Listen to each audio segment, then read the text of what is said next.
What's up, guys? This is Joshua Harmon Sr. here, principal broker and owner of Harmon Real Estate Company. If you don't know who I am, I've sold about 2,000 rental units in the River Valley area over the past 2 years.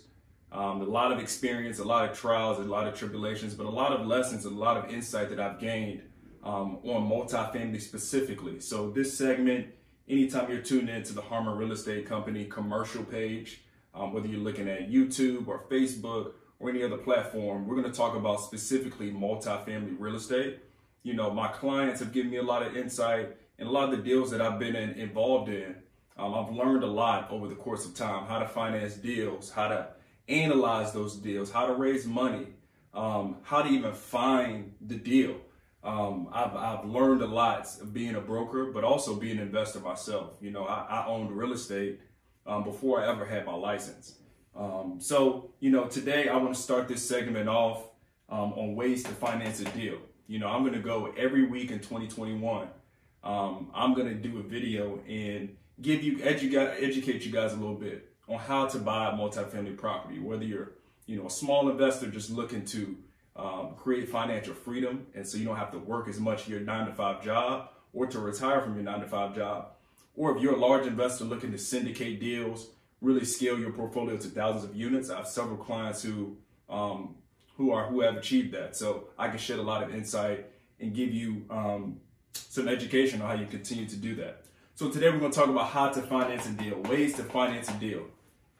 And primarily you can kind of expound on these five points, but these are the 5 main points of ways you can, finance a deal. So the first one is your own capital. Then we'll go to private money, hard money, bank financing, and owner finance. I'm going to take this jacket off. It's a little warm. First and foremost, the most effective way to invest in real estate, or I wouldn't say the most effective, because the most effective, if I would say, is to raise money. The reason it's most effective is because you can scale your portfolio a lot faster than if you just invest your own money. But the way that you can get into multifamily real estate or any kind of real estate today is with your own capital. Whether it's coming from your W-2 job, whether you're a 1099 employee, you're an entrepreneur, whatever your main flow of income, wherever that's coming from, for me, is being a broker. So I sell properties, I sell multifamily, I sell houses, I sell self-storage, I sell all kind of properties. I got hospitality, I got a 73-unit hospitality deal right now. Eventually I'm going to take that money, I'm going to dump it into multifamily. But your own capital, that's how you can get into investing today. Now, the problem is, some of you don't have enough capital. You need 20% down. Some of these, depending on how large the deal is, people think the larger the deal, the less money you need. But in all actuality, the larger the deal, a lot of times you need more capital, or a percentage. The percentage of capital you need is more. So I've seen people who need 35% just to buy a $10 million deal, which is crazy. But the terms you get in return for that, 30-year amortization, which is basically saying that your loans will be stretched for 30 years, as opposed to if you went to a community bank, they may only give you 20 years, sometimes 15 years. They also give you low interest rates. So you may be get a 4%, 3.5% loan with some of the agencies, Freddie or Fannie. If you go to a community bank, you may be only be able to get 5%, sometimes 4.5%. So, but anyway, your own capital. A lot of people want to borrow money from other people and do other things, but the way that you can get a deal done is, hey, look, I have the money in my bank right now. I have $20,000, I have $15,000. I can dump that into a piece of real estate as a down payment and, get into a deal today. So find a flow of income. I tell people all the time, find a flow of income. If you want to invest in real estate, find a flow of income. Be a broker. Sell insurance. Go get a nice W-2 job. You have a college degree. Maybe go get a few certifications, go get you a high-paying job so you can dump that money back into real estate. And I think, I'm a millennial. So what I'll say about my generation, we're kind of prisoners to, what we see on social media. We see other people with all this financial freedom, or what we perceive as financial freedom, cars, watches, being able to sell products online. We have a lot of luxuries as being millennials that, our predecessors didn't have opportunities to do. But we're kind of prisoners to that. So we think that, hey, look, we're just going to buy real estate, be rich. We don't ever have to have a W-2 job. But in all actuality, you can scale quickly, just as quick with your own money as opposed to with someone else's money. Go get you a nice job, and that'll motivate you day to day that, hey, look, I need to work harder. I need to go make more money. If I got a W-2 job, let me go pick up a side hustle as well so I could dump that money into real estate. So we'll close that one. Your capital is the sure way for you to get into real estate today. Number 2, private money. So private money, I would say, is family, friends, business partners, people that you've met over the course of just your lifetime. Anybody could be a private source of money for you. But people have to know you, like you, and trust you. Nobody's just going to give you a check and say, hey, look, I'll finance your deal. I'll give you the down payment. We'll partner 50-50. Why would somebody partner with you on a deal if you don't have experience? You don't have capital yourself. You can't get financing. It makes no sense for them to do that.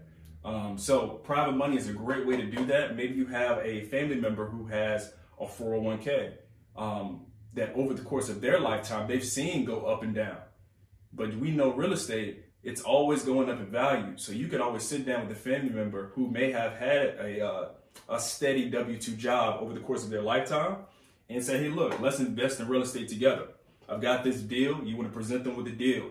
You want to already have sat down with the lender. You want to show them that you understand how to analyze a deal just so they feel comfortable with you. Because like I said, they have to know you first, they have to like you, and they have to trust you. All those things have to be in line for them to say, hey, look, I'm okay with trusting Josh with my money to invest in the deal. Depending on how large the deal is, you may have to have a pre-existing relationship. So if you're a syndicator, you want to, raise money, hundreds of thousands, sometimes millions of dollars to buy apartment complexes, you have to have a pre-existing relationship. You can't just find some guy off the street who has, X amount of money, retirement money, or just money sitting in the bank. You won't be able to just go up to them and invest in a deal with each other. You have to have a pre-existing relationship. So I think that's another source of how you can scale. So as opposed, like I mentioned earlier, with your own capital, there is a cap to that. You have a specific amount of money in the bank, but people in your network, it's an infinite amount of money out there. So private money will allow you to scale a lot faster. But also, scale with your units, but also you have to make sure that there's profit there. Make sure you're structuring your partnerships correctly so that you're able to actually build wealth while you're scaling your portfolio, if that makes sense. Number 3 is hard money. Hard money will be, there's a lot of companies out there, and there's also, just private, individuals who will loan you money at high interest rates.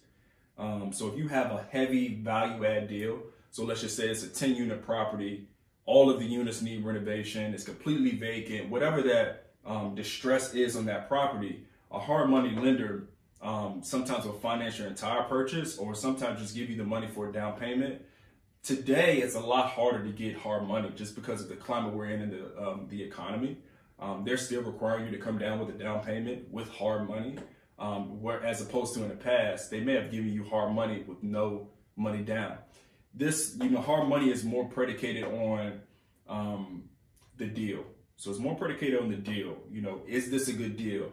How secure is their capital in this project? Do they believe in your project? It's not so dependent on your credit or how much money you have in the bank. Because a lot of entrepreneurs, house flippers, different people like that will use hard money. But like I said, a private individual could loan you hard money. They can give you an amount of cash with a high interest rate. Private money, more so it's profit splits and it's a lower interest rate as opposed to hard money. It's very high interest rate debt. These are all debt structures. And you can use these in conjunction with each other. So you can combine your own capital with private money. You can combine your capital, private money, and hard money. All of this can be used for you to get a deal done, which is my syndicators out there is called a capital stack. So you can use different sources of income or different sources of debt, different structures to get your deal done. That's, what's called a capital stack, if you want to, sound sophisticated. Number 4, bank financing. Similar to hard money, You know, it's not as easy to get bank financing as it was maybe, 12 to 18 months ago because of COVID-19 and the climate we're in today. You have to have a good credit score. You have to have, capital. You have to know how to analyze a deal and know how to present your deal to a bank so they believe in you, because they're partners with you on a deal. Your lender is your partner. So don't look at them as just, hey, look, this is the big bad bank. No, they're actually a partner with you on your deal, and they're going to help you get to the finish line and build wealth. You guys are building wealth together. The bank has capital that's sitting in the bank. They have investors as well in their bank, and they need to be able to not only bring back a specific return to their investors and to their bank, but also preserve the capital. So they're gonna invest in your deal with you if they don't believe in you. So you need to present yourself well. Not only, with your numbers in your deal, but also yourself, the way you articulate yourself and the enthusiasm you show about the deal will help you get a deal done with the bank. Now today on a smaller or medium-sized apartment complex, you're looking at about 20-year amortization. So they're stretching your loan over 20 years, and then you can get a 4% interest rate today. But it's just a little bit harder to qualify for that. So I'm seeing seeing banks who are requiring a 700 credit score.